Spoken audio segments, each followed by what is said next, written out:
Hello everyone, welcome to JPS platform. I am Vinay Rajput and आज today I am going to discuss vitamins. जो मैंने last class में आपको introduction दिया था, बेसिक चीजें मैंने विटामिन्स के बारे में और आप विटामिन्स भी बोल सकते हैं, उसकी डिस्कशन मैंने की थी। बेसिक्स जो भी हो सकता है उसके हिस्ट्री से लेते हुए और उससे रिलेटेड जितने भी टाइप्स होते हैं विटामिन्स के मैंने वो बात की।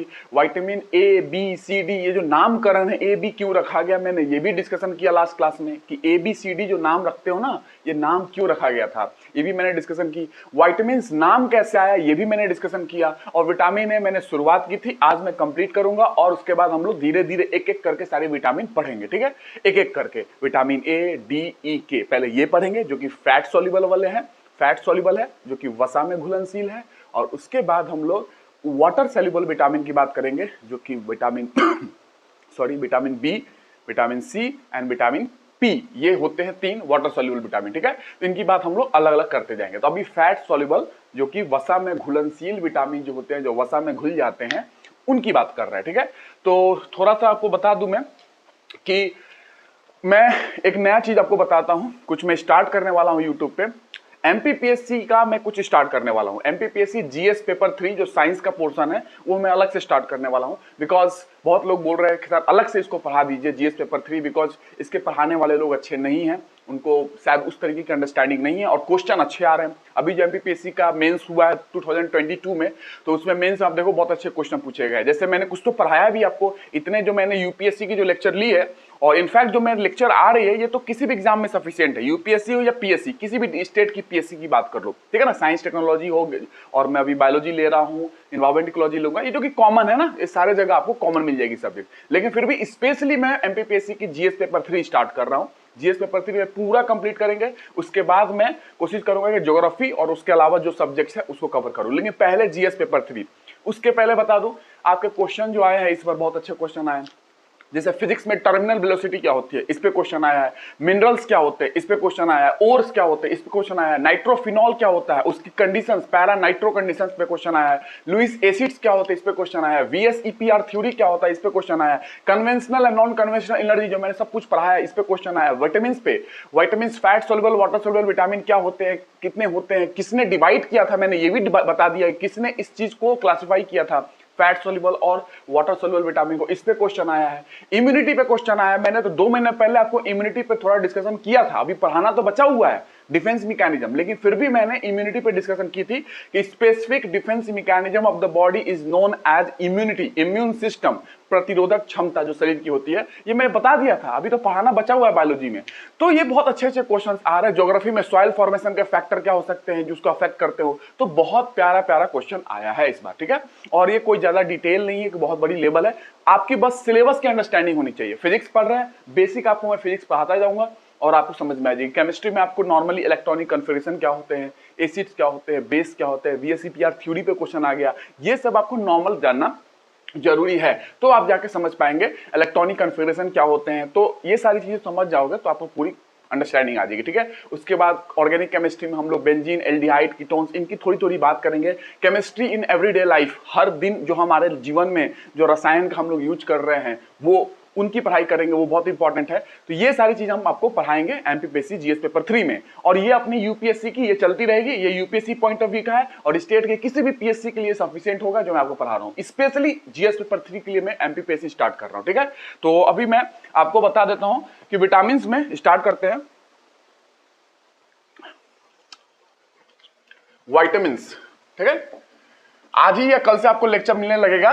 स्टार्ट कर, इनफैक्ट मैं हो सकता है फिजिक्स स्टार्ट करूं, फिजिक्स, ठीक है ना, जीएस पेपर 3 में मैं फिजिक्स स्टार्ट करूंगा, मे बी, नहीं तो केमिस्ट्री। ठीक है, वो आपको मिल जाएगा।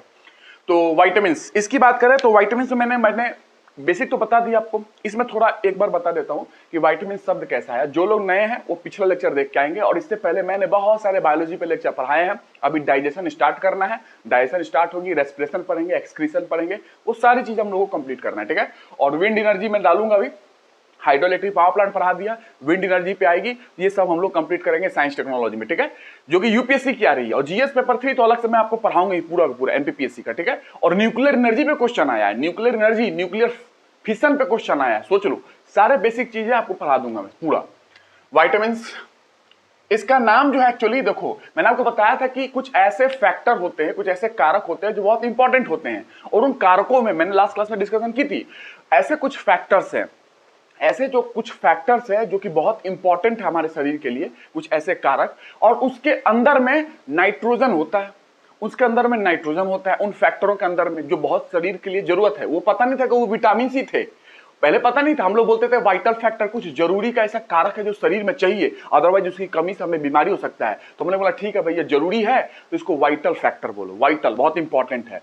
वो फिर बाद में पता चला कि इसके अंदर में नाइट्रोजन होता है, तो उसको फिर नाम रखा गया एमीन्स, तो फिर वहां से नाम आया वाइटल एमीन्स, है ना, वाइटल एमीन्स।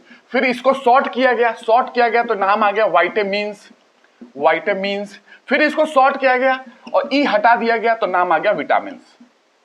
ठीक है, तो वाइटल एमीन्स, आप जानते हो एमीन्स मतलब नाइट्रोजन कंटेनिंग कंपोनेंट, इसके अंदर में नाइट्रोजन है। ये जो फैक्टर है विटामिन जो बात कर रहे हो, बाद में जो नाम आया, पहले वाइटल फैक्टर बोलते थे, वो ऐसा इंपॉर्टेंट फैक्टर जिसके अंदर में नाइट्रोजन होता है, उसको एमीन्स बोला गया। फिर वहां से ये नाम आया, फिर वहां से ये नाम आया, ई हटा दिया गया, विटामिन आ गया। ठीक है, लेकिन फिर बाद में पता चला कि नहीं, ऐसा कोई जरूरी नहीं है कि हर विटामिन में नाइट्रोजन हो ही, एमीन हो ही, ऐसा कोई जरूरी नहीं है। लेकिन शुरुआत में यही पता था कि हर विटामिन में एमीन्स होते हैं, मतलब नाइट्रोजन उनके अंदर में होता है, उसको एमीन्स बोला हम लोगों ने, तो वहां से ही नाम बन गया, तो चल रहा है। ठीक है, तो ये अपनी बात है, कहानी है जो मैंने आपको बता दिया था। विटामिन ए बी क्यों नाम रखा गया, सी क्यों रखा गया, ये भी मैंने लास्ट क्लास में बता दिया था। ठीक है ना, तो बाकी आप देख लेना, उस चीज को डिस्कस करना कोई जरूरत नहीं है कि एक ही चीज को बार बार डिस्कशन करें। ठीक है,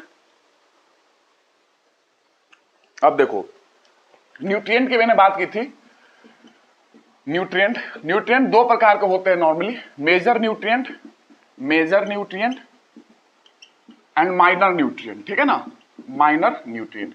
अब मेजर माइनर का मतलब क्या है, जैसे कि ये आपका मेन न्यूट्रिएंट जो कार्बोहाइड्रेट है, कार्ब्स बोल सकते हो, प्रोटीन बोल सकते हो, है ना, प्रोटीन है, फैट है, ये सारे क्या है, मेजर है, मतलब बहुत अच्छे खासी मात्रा में शरीर को जरूरत होती है ना। थोड़े मात्रा से काम नहीं चलेगा कि थोड़ा सा प्रोटीन ले लो बॉडी बन जाएगी, अच्छी खासी मात्रा में चाहिए आपको। ठीक है, माइनर न्यूट्रिएंट जैसे विटामिन होते हैं, है ना, ये आपको नॉर्मल ज्यादा मात्रा में नहीं चाहिए, स्मॉल क्वांटिटी में चाहिए। मैंने आपको लास्ट क्लास में बता दिया है, पिछली क्लास में, तो ये छोटी मात्रा में चाहिए होता है, उतने में ही हमारी बॉडी के लिए सफिशिएंट हो जाता है। ठीक है ना, तो कम मात्रा में ये चाहिए होता है, स्मॉल क्वांटिटी में हमें बॉडी को चाहिए, हमारी बॉडी को कम मात्रा में चाहिए, तो ये माइनर न्यूट्रिएंट है। ठीक है, और इसेंशियल भी है, क्यों, क्योंकि हमें नॉर्मली ये बॉडी में बनती नहीं है। मैंने बताया था आपको पिछली क्लास में, नॉर्मली ये माइनर न्यूट्रिएंट में विटामिन की जो बात कर रहे हो, ये इसेंशियल न्यूट्रिएंट में भी आता है, मतलब ये बॉडी में बनती नहीं है, और जो चीज बनता नहीं है वो हमको बाहर से लेना पड़ेगा। कैसे, खाना का माध्यम से, कुछ भी खाओ, अंडे खाओ, चिकन खाओ, फल खाओ, सब्जी खाओ, तो वो खाओगे तो उसके माध्यम से आपको विटामिन मिल जाएगा। ठीक है ना, लेकिन बॉडी में बनती नहीं है नॉर्मली, कुछ विटामिन मैंने बात की थी, विटामिन डी एंड विटामिन के को छोड़ के। ठीक है, ये मैंने आपको बताया था। लेकिन फिर भी जो ये बन रहे हैं ना, विटामिन डी विटामिन के बन भी रहे हैं, तो उतनी मात्रा में नहीं बन रहा है कि बॉडी के लिए सफिशिएंट हो पाए, फिर भी हमको लेना ही पड़ जाता है बाहर से। ठीक है ना, तो ये आपको ध्यान रखना है।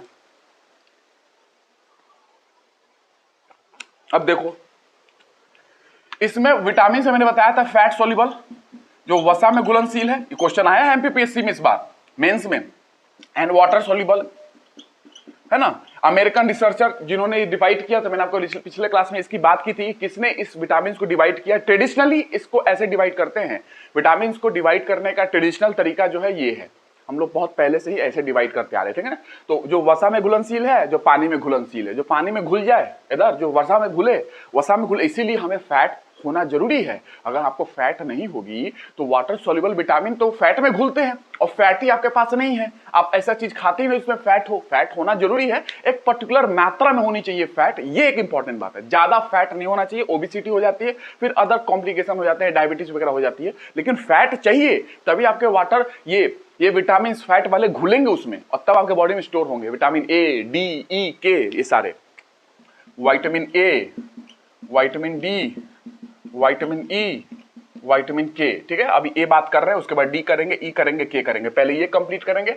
वाटर सॉल्युबल में विटामिन सी, विटामिन बी, अब बी में तो बहुत सारे विटामिन है, विटामिन बी कॉम्प्लेक्स है। मैं ये भी बात करूंगा एंटी कैंसरस विटामिन कौन सा है, नया खोजा गया है विटामिन में। ठीक है ना, बी में, बी कॉम्प्लेक्स में, और विटामिन पी, ये भी आपका वाटर सॉल्युबल है, विटामिन पी ध्यान रखना। और ये विटामिन पी कहीं ना कहीं विटामिन सी के साथ मिलकर काम करता है। कहीं ना कहीं विटामिन पी को हम लोग हेस्पेरिडिन के नाम से जानते हैं केमिकल फॉर्मूला, और कहीं ना कहीं विटामिन पी को सिट्रीन के नाम से भी जाना जाता है, ये आपको बताऊंगा मैं, ठीक है। तो ये सब चीज आपको डिस्कशन करूंगा, ये लिख लो।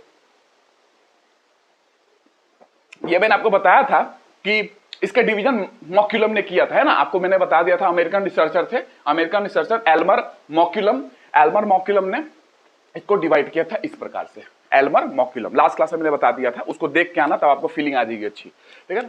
ये तो मैंने एक तरीके से आपको रिवाइज करा दिया। अब आते हैं एक एक करके पढ़ेंगे, पहले फैट सॉल्युबल फिर वाटर सॉल्युबल।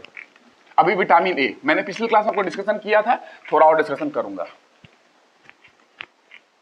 क्वेश्चन देखो आ रहे हैं, मेंस में लिखने को आ रहे हैं, घबराना नहीं है, जल्दीबाजी में नहीं करना है, क्वेश्चन अच्छे आ रहे हैं। पढ़ाने को तो मैं 20 मिनट में विटामिन पढ़ा के निकल जाऊं, 20 मिनट्स। आप देखना, आप बोलो 20 मिनट में मैं पढ़ा लेने दो पूरा विटामिन, पहले पूरा पढ़ा लेने दो जितना आपको रिक्वायर्ड है, फिर देखना मैं 15 मिनट में विटामिन पूरा बोर्ड पे लिख दूंगा। लेकिन उससे काम नहीं होगी, उससे सॉल्व नहीं होगा, क्योंकि वो तो बच्चे भी जान चुके हैं 10वीं क्लास के यार कि विटामिन ए की कमी से जेरप्थेल्मिया होती है, विटामिन ए की कमी से निक्टेलोपिया या ब्लाइंडनेस होता है, नाइट ब्लाइंडनेस होता है, जिसको रतौंधी बोलते हैं। अरे ये तो ठीक है, अब थोड़ा इसके अंदर में जाना पड़ेगा, थोड़ा सा अंदर में जाना पड़ेगा, वो मैं आपको बताऊंगा। चलो, तो विटामिन ए की बात करते हैं। और ये भी मैंने बताया था विटामिन ऑर्गेनिक कंपाउंड होते हैं। अब केमिस्ट्री तो आपको पढ़ना है, केमिस्ट्री तो इनफैक्ट यूपीएससी वाले भी पूछ ले रहे हैं, कहीं ना कहीं घुसा के पूछ लेते हैं इनडायरेक्टली, भले डायरेक्टली पूछे ना पूछे, इनडायरेक्टली पूछ लेंगे। आपकी पीएससी में भी आ रही है, हर स्टेट की पीएससी में क्वेश्चन आ रहा है, एमपीपीएससी में भी आ रहा है, हर जगह आ रहा है। आपको बेसिक केमिस्ट्री, फिजिक्स, बायोलॉजी आना चाहिए, याद रखना, ठीक है। तो विटामिन ऑर्गेनिक कंपाउंड है, ये कार्बनिक यौगिक है। मतलब क्या है, इसके अंदर में कार्बन हाइड्रोजन होगा। कार्बन हाइड्रोजन किसी भी यौगिक के अंदर है वो ऑर्गेनिक कंपाउंड है। लेकिन अगर ऑक्सीजन भी मिल जाए कोई दिक्कत नहीं, ऑक्सीजन भी हो सकता है, नाइट्रोजन भी हो सकता है। जैसे मैंने बताया था कार्बोहाइड्रेट ऑर्गेनिक कंपाउंड है, प्रोटीन ऑर्गेनिक कंपाउंड है ना, एमिनो एसिड्स, लिपिड ये क्या है, उसमें भी देख लो क्या है। तो उसमें आपको फैटी एसिड और एस्टर के क्या होते हैं, फैटी एसिड और ग्लिसरॉल के क्या होते हैं, एस्टर्स होते हैं वो, ठीक है ना। तो ये सारी चीजें ऑर्गेनिक कंपाउंड में आपको मैंने पढ़ाया। इनऑर्गेनिक कंपाउंड में ये क्या कहते हैं, इनऑर्गेनिक बोल रहा हूं, ये ऑर्गेनिक कंपाउंड में ये भी आते हैं विटामिन, जैसे कार्बोहाइड्रेट आता है, प्रोटीन आता है, उस तरीके से ये भी ऑर्गेनिक कंपाउंड में आते हैं, ठीक है। ये आपको ध्यान रखना है। ऑर्गेनिक कंपाउंड मतलब कार्बन हाइड्रोजन साथ में होंगे, ठीक है, वो कार्बन हाइड्रोजन बॉन्डिंग किए होंगे साथ में। जैसे एग्जांपल के तौर पे विटामिन ए की बात कर लो, तो विटामिन ए की बात करोगे तो ये ऑर्गेनिक कंपाउंड है विटामिन, और विटामिन ऑर्गेनिक कंपाउंड है तो इसके अंदर में कार्बन हाइड्रोजन होना चाहिए, जाहिर सी बात है। तो इसके अंदर देखो कार्बन हाइड्रोजन है, इसका केमिकल फॉर्मूला C20H30O, देखो कार्बन हाइड्रोजन दोनों है, विटामिन ए है। ऑक्सीजन भी हो जाए कोई दिक्कत नहीं, नाइट्रोजन भी हो सकता है, वो ऑर्गेनिक कंपाउंड में ही आएंगे, ठीक है, आपको ध्यान रखना है। बाकी मैं केमिस्ट्री जब पढ़ाऊंगा तो ऑर्गेनिक इनऑर्गेनिक कंपाउंड्स आपको बढ़ाऊंगा, ठीक है ना, कोई टेंशन लेना नहीं है। मेटल्स क्या होते हैं, नॉन मेटल्स क्या होते हैं, क्वेश्चन तो ये भी पूछा है कि मेटल तो लस्टर करते हैं, मेटल जो चमकीले होते हैं धातु, लेकिन ऐसा कौन सा नॉन मेटल है और धातु है जो चमकीला होता है, ये भी क्वेश्चन है इस बार का। आप देखो तो जाके बताऊंगा आपको। तो ये विटामिन ए की नॉर्मल केमिकल फॉर्मूला, ठीक है। अब मैं आपको कुछ बताता हूं कि विटामिन ए एक जेनेरिक टर्म है, एक ऐसा टर्म है जो एक जेनेरिक टर्म है for a class of compound. एक क्लास है, एक पूरी की पूरी कंपाउंड यौगिकों का एक वर्ग है, एक क्लास है, उनके लिए विटामिन ए यूज किया जाता है। तो वो कौन सा क्लास है, जिसको बोलते हैं रेटिनॉइड। ये क्लास ऑफ कंपाउंड है, उसके लिए एक जेनेरिक टर्म विटामिन हम लोग बोलते हैं, ध्यान रखना। एक क्लास ऑफ कंपाउंड, यौगिकों का एक क्लास है पूरा, जिसको रेटिनॉइड बोलते हैं, उसका एक जेनेरिक टर्म हम लोग विटामिन ए बोलते हैं। तो ये मैं बोलना चाहता हूं कि vitamin A is a generic term for a class of compound known as retinoid, ठीक है। अब रेटिनॉइड के भी टाइप्स होते हैं, सुन लो टाइप्स, मैंने बताया था आपको लास्ट क्लास में, थोड़ा बता दूं। रेटिनॉल होता है जो आप बहुत जानते हो, विटामिन ए का केमिकल फॉर्मूला में यही पढ़ते हो आप, ठीक है ना। रेटिनल भी होता है, ए आ गया यहां पे, और रेटिनोइक एसिड, ठीक है ना, ये भी होता है। ये सारे चीजें रेटिनॉइड है, सारे एग्जांपल है, और इनका अलग अलग फंक्शन है बॉडी के अंदर, ठीक है। मैं आपको समझा दूंगा। जैसे रेटिनॉल की बात करूंगा, डर्मा में डर्मेटोलॉजिस्ट, स्किन केयर स्पेशलिस्ट कैसे इसका यूज करते हैं स्किन केयर के लिए, ठीक है। तो इसकी बात मैं करूंगा रेटिनॉल की, ठीक है, अभी करूंगा थोड़ी देर से। उसके बाद कैरोटिनॉइड्स पिगमेंट, वरना कैरोटिनॉइड्स मैंने आपको बात किया था, कैरोटिनॉइड्स मैंने बहुत बार बताया, क्लोरोप्लास्ट पढ़ाया था तो भी बताया था आपको, ठीक है ना। कैरोटिनॉइड्स ये क्या है, ये कहीं ना कहीं पिगमेंट है ये, और ये पिगमेंट ऐसा है, पिगमेंट ये फ्रूट के अंदर होता है, फलों के अंदर, सब्जियों के अंदर ये पिगमेंट होता है, वर्णक होता है, used in forming vitamin A. इसका यूज किया जाता है विटामिन ए को बनाने में, विटामिन ए को फॉर्म करने में ये पिगमेंट्स यूज होते हैं। जैसे एग्जांपल के तौर पे मैंने बात किया था आपसे पहले भी बता दिया हूं, अल्फा कैरोटीन, बीटा कैरोटीन। जैसे कि आम जो पीला कलर का होता है, क्यों होता है? आम जो पीला कलर है, आप बाहर से देखते हो आम, पका हुआ आम पीला कलर होता है, क्योंकि उसके अंदर बीटा कैरोटीन होता है। Question, alpha carotene, beta carotene. इसीलिए मैं बता दूं, अगर बीटा कैरोटीन आपने भी ज्यादा ले लिया, आपने भी डाइट में ज्यादा ले लिया, तो आपकी स्किन पूरी पीली पड़ जाएगी, ठीक है ना। तो ये आम को पीला कर देता है, आपको भी पीला कर देगा, आपने अगर ज्यादा मात्रा में लिया तो, ठीक है। अल्फा कैरोटीन, बीटा कैरोटीन दो है। और एग्जांपल्स ऑफ प्रोविटामिन, ये प्रोविटामिन के एग्जांपल हैं। प्रोविटामिन मतलब प्रो है, अभी विटामिन बना नहीं है, अभी बनने वाला है। प्रो है, प्रो फॉर्म मतलब इनिशियल है, अभी बनेगा। तो ये प्रोविटामिन के एग्जांपल है, यही कन्वर्ट हो जाएंगे विटामिन ए में। यही जो प्रोविटामिन के एग्जांपल है, यही कन्वर्ट हो जाएंगे विटामिन ए में, ठीक है। जो कि आप जानते हो रेटिनॉल, केमिकल फॉर्मूला है ना, रेटिनॉल के नाम से जानते हो, केमिकल नेम है, केमिकल फॉर्मूला ये है, ठीक है ना, रेटिनॉल का, जिसको विटामिन ए आप बोल रहे हो ना। तो ये इसका केमिकल फॉर्मूला हो गया और ये केमिकल नेम हो गया, है ना। आपको मैंने ये पिछली क्लास में एक डिवीजन करके दिखाया था, आप वैसे ही लिख सकते हो उसमें भी, अदरवाइज ऐसे भी लिख सकते हो, ठीक है। तो ये आपको ध्यान रखना है। उसके बाद आगे चलते हैं हम लोग, हेल्थ बेनिफिट्स ऑफ विटामिन ए की बात करते हैं। अभी मैं इस पे बात करूंगा, इस रेटिनॉल पे ध्यान रखना। फिर विटामिन ए का केमिकल फॉर्मूला ये है, केमिकल नेम ये है, और ये इसका फॉर्मूला ये है, जिसमें कार्बन हाइड्रोजन आ रहा है, यानी कि ऑर्गेनिक कंपाउंड्स हैं। विटामिन ऑर्गेनिक कंपाउंड होते हैं, ठीक है। तीन ऑर्गेनिक क्या होगा इसमें? कार्बन हाइड्रोजन नहीं है, CO2, वाटर। देख लो, ऐसे एग्जांपल्स बहुत सारे मैं दे सकता हूं, लेकिन कुछ ऐसे भी होते हैं जिनमें कार्बन हाइड्रोजन है, लेकिन वो ऑर्गेनिक कंपाउंड नहीं होते हैं। अब बताओ कौन कौन सा है? ऐसे पढ़ना पड़ेगा, ऐसे क्वेश्चन आ रहे हैं। इसमें मैंने कार्बोहाइड्रेट पे भी मैंने बताया था एक बार, कुछ कार्बोहाइड्रेट पे मैंने ऐसा कुछ बताया था, याद होगा तो ठीक है, नहीं याद होगा तो फिर केमिस्ट्री में डिस्कशन कर दूंगा आपको फिर से, ठीक है ना। तो अब चलते हैं विटामिन ए की थोड़ी सी जानकारी, हेल्थ बेनिफिट की बात करते हैं कि फायदा क्या है, फिर देख लेंगे डिजीज क्या होते हैं, अगर कमी होगी विटामिन ए की तो क्या दिक्कत हो जाएगी। विटामिन ए ज्यादा खा लिया आपने, हाइपर विटामिनोसिस, किसी भी विटामिन का ज्यादा लेना हाइपर विटामिनोसिस, किसी भी विटामिन की कमी हो जाना हाइपो विटामिनोसिस। अगर कमी हो जाएगी तो बीमारी हो जाएगी, वो तो आप जानते हो डिफिशियंसी के कारण, लेकिन ज्यादा हो जाएगा तो भी दिक्कत हो जाएगी। विटामिन ए अगर बॉडी में ज्यादा हो गया, डेथ हो जाती है लोगों की, ठीक है। ये एक बात हो गई। विटामिन एक ऐसे डिफिशियंसी, विटामिन की डेफिशिएंसी के कारण जो डिजीज होती है वो इन्फेक्शियस नहीं होती है। विटामिन की अगर डिफिशिएंसी आपको है, मान लो आपको विटामिन ए की कमी है, तो आपको हो जाएगी नाइट ब्लाइंडनेस, रतौंधी हो जाएगी, जिसको निक्टेलोपिया बोला जाता है, या तो जेरोथैल्मिया हो जाएगा। तो ये आपको होगा। आप ये नहीं है कि आपको विटामिन ए की कमी है तो पड़ोसी को भी हो जाएगा, आपके पड़ोसी को भी हो जाए, ऐसा कुछ नहीं है। तो इन्फेक्शियस नहीं है, फैलता नहीं है ये।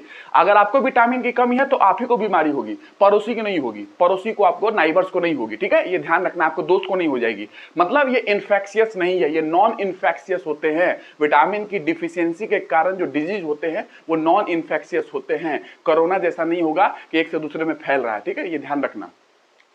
कैंसर भी एक से दूसरे में नहीं फैलता है। एक आदमी को कैंसर है, ऐसा भी दूसरे को हो जाएगा, ठीक है ना। तो एक दूसरे में नहीं फैलते, ठीक है, ये आपको ध्यान रखना है। मेंटल डिजीज, कोई पागल है, ऐसा नहीं है कि वो पागल है तो उससे दूसरे में फैल जाएगा, पागल वो भी हो जाएगा। तो इसको बोलते हैं नॉन इन्फेक्शियस। और एक होता है इन्फेक्शियस, जो कि फैल रहा है, एक से दूसरे में फैलता है, तो आप समझ चुके हो, ये नॉन इन्फेक्शियस होता है। विटामिन की डेफिशिएंसी से होने वाला बीमारी नॉन इन्फेक्शियस होते हैं। एक आदमी को है अगर विटामिन ए की कमी या विटामिन सी की कमी, उससे रिलेटेड अगर बीमारी इसको है तो दूसरे आदमी को नहीं होगा, ठीक है, ये आपको ध्यान रखना है। क्योंकि दूसरा आदमी अगर अपना अच्छा डाइट ले रहा है तो उसको क्यों होगा? जिसको डाइट की कमी है, जिसमें विटामिन की कमी है, उसके खाने में विटामिन की कमी है, तो उसको हो जाएगी। तो आते हैं विटामिन ए की बेनिफिट्स के बारे में। बेनिफिट्स, फायदा क्या है, ठीक है, आपको ध्यान रखना है। बेनिफिट्स या फंक्शन की बात कर लो इस तरीके से, तो हेल्प्स टू इंप्रूव इम्यूनिटी, पहला सहायता करता है। हेल्प्स टू इंप्रूव क्या? आपकी इम्यूनिटी। इस पे क्वेश्चन आया है, याद रखो एमपीपीएससी में, और ये तो बहुत आ रहा है। इम्यूनिटी के तो बाद कोरोना में बहुत हुई है। देख लो, इंप्रूव करता है कि इम्यूनिटी को। इम्यूनिटी किसको बोलते हैं? Specific defence mechanism. आपके डिफेंस मैकेनिज्म आप जानते हो, बॉर्डर सिक्योरिटी फोर्स होती है देश के अंदर, बॉर्डर सिक्योरिटी फोर्स एक डिफेंस मैकेनिज्म अपनी कंट्री का। उसी तरीके से बॉडी के अंदर भी डिफेंस मैकेनिज्म होता है, एक स्पेसिफिक होता है, एक नॉन स्पेसिफिक होता है। तो स्पेसिफिक डिफेंस मैकेनिज्म जो बॉडी की होती है उसको इम्यूनिटी या इम्यून सिस्टम के नाम से जाना जाता है। ये बात करूंगा मैं, ये क्वेश्चन भी एमपीपीएससी में इस साल आया 2022 में, इम्यूनिटी के बारे में बताइए, तो ये सब डिस्कशन मैं करूंगा आपसे। It helps to improve immunity. उसके बाद बोन को मजबूत करता है, STRENGTHEN, strengthen bones and teeth, मतलब दांतों को और हड्डियों को मजबूत करता है विटामिन ए, ये आपको ध्यान रखना है।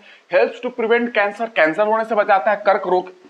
हेल्प्स टू प्रिवेंट, सहायता करता है कि आपको कैंसर ना हो, और कैंसर होता क्यों है इसको बात मैं करूंगा आपसे जब कैंसर पढ़ाऊंगा। कर्क रोग, और कर्क रोग कैंसर क्यों बोला गया इसकी बात करूंगा, कि कैंसर नाम कैसा है, कर्क रोग हिंदी में क्यों बोलते हैं, इसकी सब बात करूंगा मैं आपसे, ठीक है।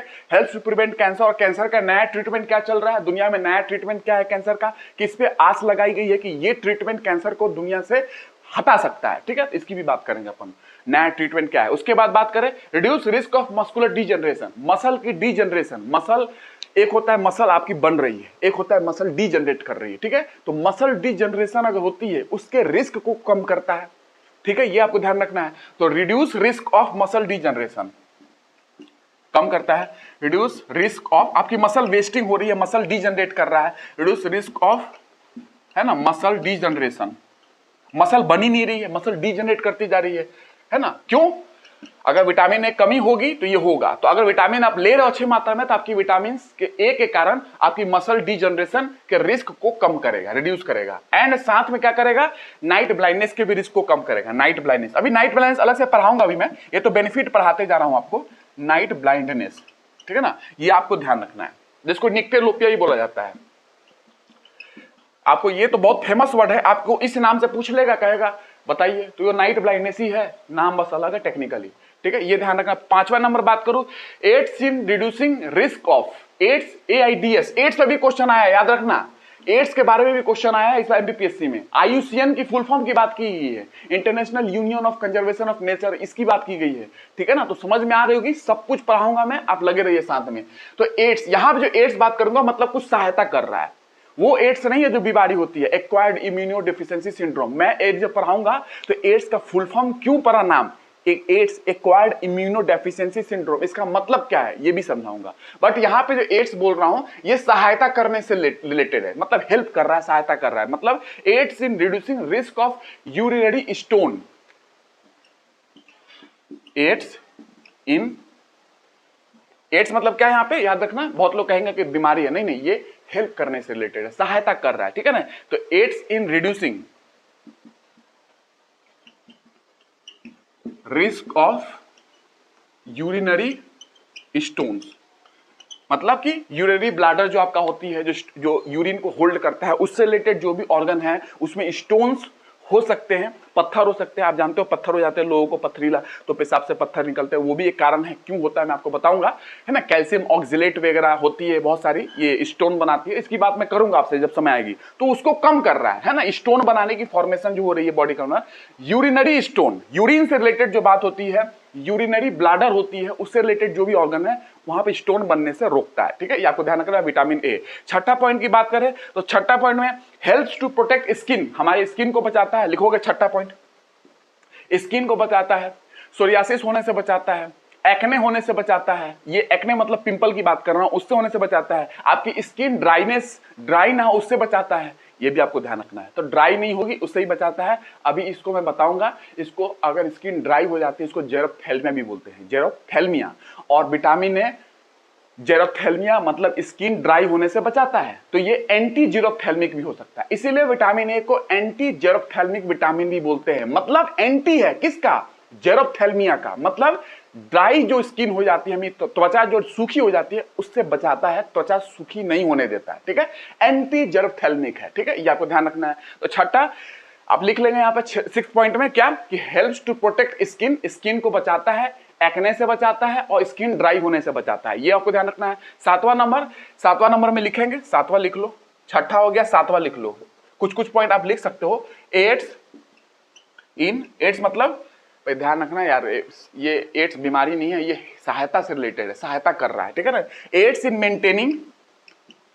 मेंटेनिंग हेल्दी, क्या हेल्दी, किसको हेल्दी करना है, हेल्दी रिप्रोडक्टिव सिस्टम, आपकी प्रजनन तंत्र जो होती है, ovary, testis, uterus, fallopian tube, इनसे रिलेटेड सर्विक्स, वेजाइना, ये रिप्रोडक्टिव सिस्टम का पार्ट है, फीमेल हो या मेल हो, ठीक है। तो वो उसमें सहायता कर रहा है, मेंटेन कर रहा है, रिड्यूसिंग हेल्दी रिप्रोडक्टिव सिस्टम। प्रजनन तंत्र जो होता है ना, प्रजनन रिप्रोडक्टिव सिस्टम पढ़ाऊंगा मैं, ठीक है, एक एक चीज। तो इसको मेंटेन करने में काम कर रहा है। उसके बाद helps to ensure proper muscle growth in children, हमारे बच्चों में प्रॉपर मसल का ग्रोथ हो, उसको मसल ग्रोथ प्रॉपर होने के लिए विटामिन ए की जरूरत होती है, तो इसलिए उसमें भी सहायता करता है। 8वां पॉइंट लिख सकते हो, helps to reduce, helps to, इनका मतलब क्या करते हैं, हेल्प्स टू इंश्योर कर सकते हो, हेल्प्स टू इंश्योर करता है कि प्रॉपर मसल ग्रोथ हो बच्चों में, तो इंश्योर करता है इस बात को कि मसल ग्रोथ हो। Beneficial in slowing down ageing, जो लोगों में आज एजिंग हो जा रही है, समय से पहले लोग बूढ़े हो जा रहे हैं, समय से पहले स्किन खराब हो जा रही है, रिंकल्स हो जा रहे हैं, झुर्री पड़ जा रही है, झुर्रियां हो जा रही है, उससे भी बचाता है विटामिन ए। और इसकी बात मैं अभी करने वाला हूं, करूंगा इस पे थोड़ा सा, एक केमिकली आपको बता दूंगा जो आज डर्मेटोलॉजिस्ट, स्किन डॉक्टर क्या यूज करते हैं, ठीक है। तो ये ध्यान रखना है कि क्या कहते हैं, helps to ensure proper muscle growth in children, 8वां पॉइंट। 9वां पॉइंट आप लिखोगे 9th वाले में कि beneficial in slowing down, slow करता है एजिंग ऑफ स्किन। एजिंग तो होना ही है, लेकिन आप एजिंग प्रक्रिया को धीमा कर सकते हैं, ठीक है, कुछ माध्यम है, अच्छा खाना खा के, अच्छी अच्छी चीजें करके, अच्छा स्किन में आप देख लो विटामिन ए की कमी हो जाए तो एजिंग हो सकती है, तो कहीं ना कहीं विटामिन ए एजिंग से रोकता है, उस प्रक्रिया को धीमा करता है, ठीक है, ये आपको ध्यान रखना है। उसके बाद बात करते हैं 10वां point, protect against heart disease. 10वां पॉइंट लिख लो, जो हार्ट की डिजीज होती है, हृदय से रिलेटेड जो डिजीज होती है, स्ट्रोक आ जाता है लोगों को, उससे भी बचाता है विटामिन ए। तो ये विटामिन ए के बेनिफिट्स है, ये हो गया। अब चलते हैं, इसी चीज को मैं एक फंक्शन ग्रुप में और बता देता हूं, इसी को ब्रीफली मैं फंक्शन ग्रुप में और बता देता हूं, इसी पॉइंट को एक और कुछ पॉइंट ऐड कर देता हूं और आपको समझ में आ जाएगी, ठीक है, लिख लो।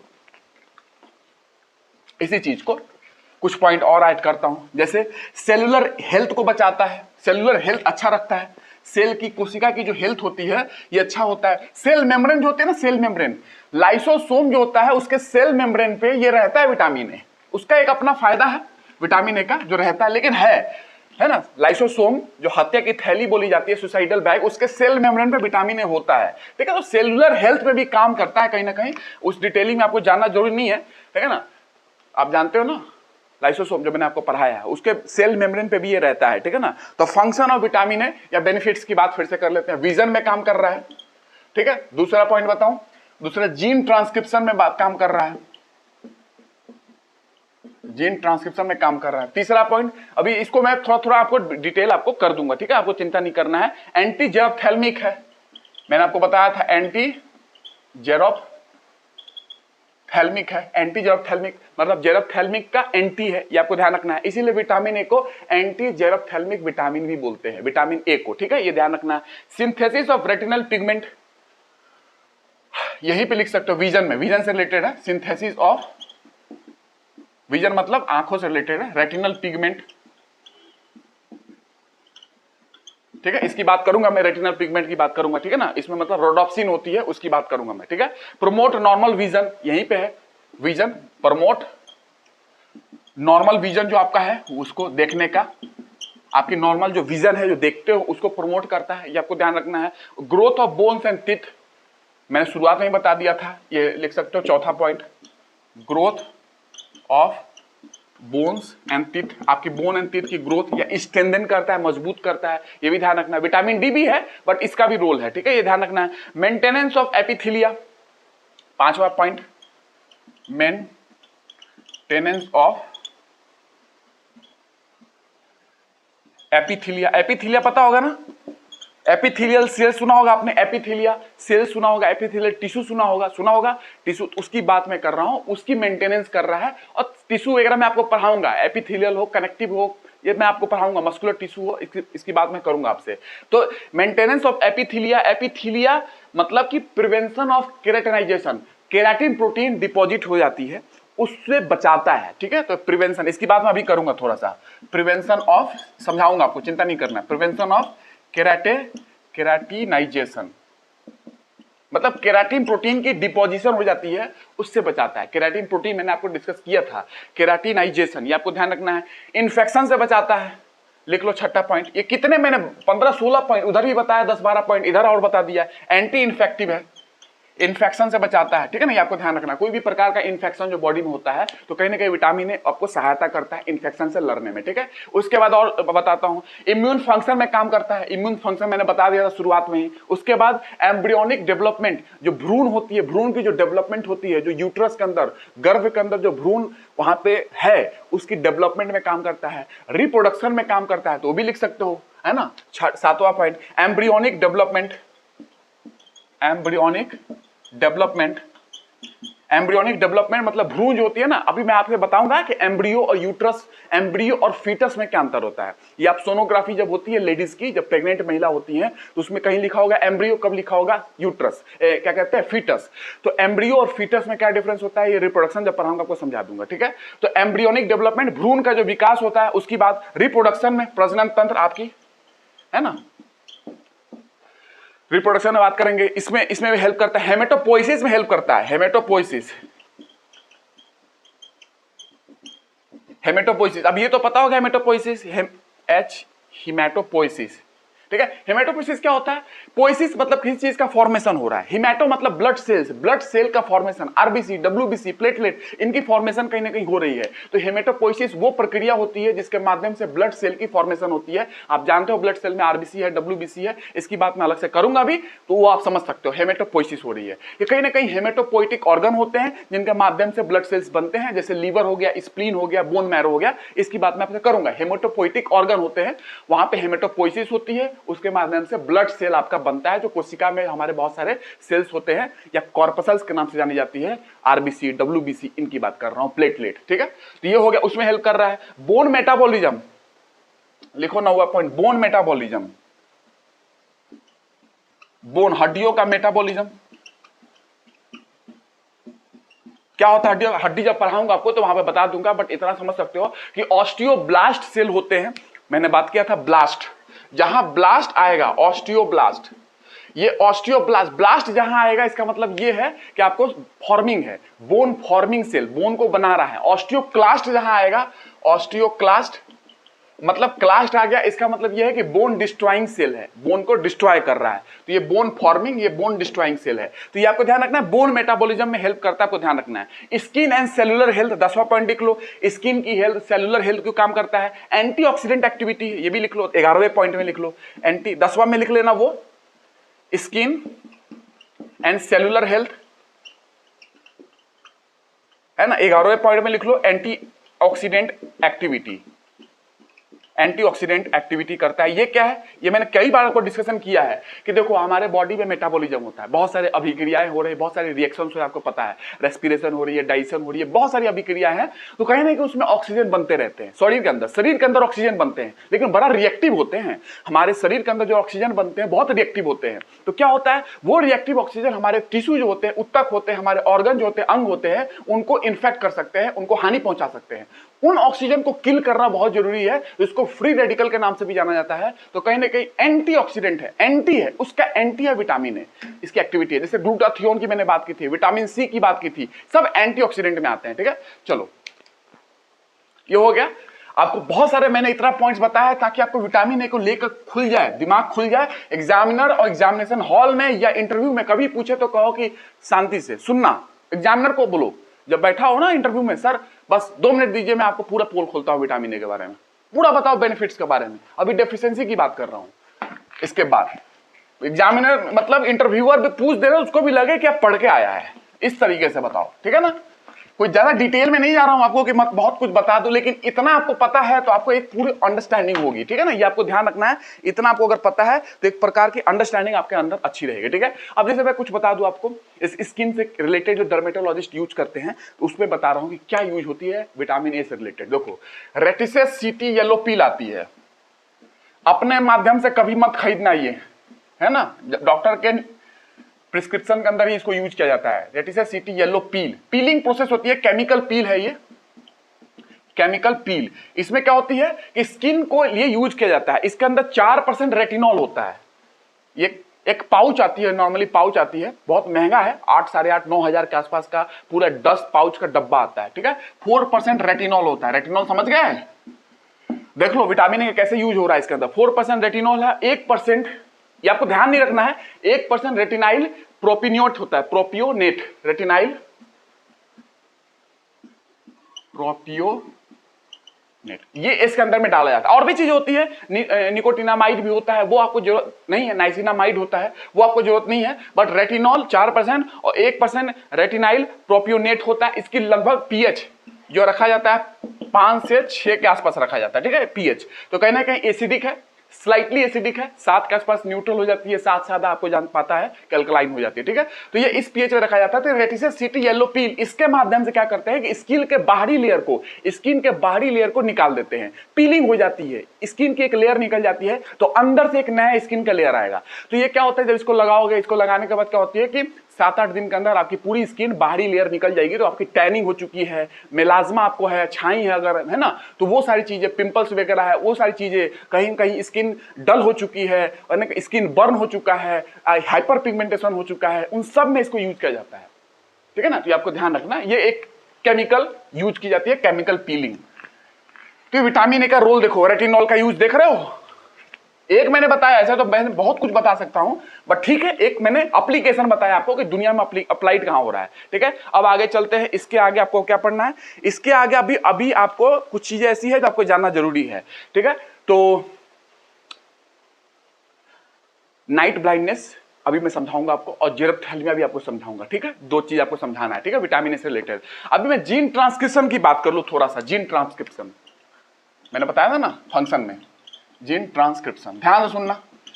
आपके पास डीएनए है, डीएनए आपके पास है, डीएनए से एमआरएनए का बनना क्या होता है, वो ट्रांसक्रिप्शन होता है, अनुलेखन, ट्रांसक्रिप्शन, अनुलेखन इसको बोलते हैं, ठीक है। और डीएनए के फ्रैगमेंट को ही जीन बोलते हैं, डीएनए के ही फ्रैगमेंट, उसके भाग को ही जीन बोलते हैं। तो ये जो जीन अपने आप को एक्सप्रेस कर रहा है, अपने आप को एक्सप्रेस कर रहा है, कैसे कर रहा है, एक्सप्रेस जो कर रहा है अपने आप को by the process of transcription, और उसके बाद ट्रांसक्रिप्शन के माध्यम से एमआरएनए बनेगा, मैसेंजर आरएनए, और फिर यहां से प्रोटीन बनता है एमआरएनए से, इसको बोलते हैं ट्रांसलेशन, ठीक है, अनुवादन, अनुलेखन। तो डीएनए से एमआरएनए का बनना ट्रांसक्रिप्शन, और डीएनए से ऐसा नहीं है, टीआरएनए भी बनेगा, उसको भी ट्रांसक्रिप्शन ही बोलते हैं, राइबोसोमल आरएनए, आरआरएनए बनेगा, उसको भी ट्रांसक्रिप्शन ही बोलते हैं, याद रखना, अनुलेखन ही बोलते हैं।